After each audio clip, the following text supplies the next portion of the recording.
Neozbiljno je i neodgovorno reći da država nije ništa uložila u Uljanik grupu. Poruka je pulskog HDZ-a nakon jučerašnjih izjava čelnika IDS-a.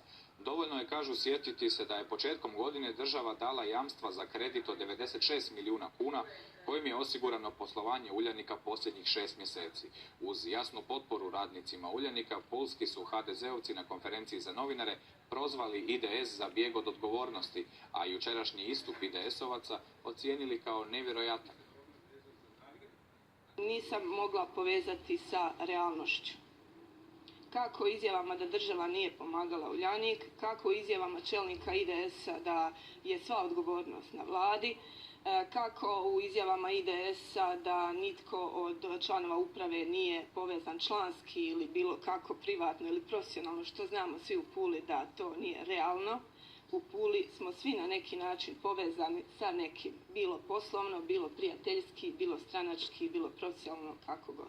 Ja govorim ono što znam i kako saznanja imam, a to su stravična saznanja da se upravo ovaj prosvjed Uljanikovaca u Zagrebu koji se sad održava, da je išao na mig ili ako hoćete direktnu direktivu iz vrha IDS-a nekim ljudima koji imaju jaki utjecaj u sindikatima u Uljaniku, da se težište krize, da tako nazovemo, prebaci iz Pule i Istre u Zagreb na Markov trg.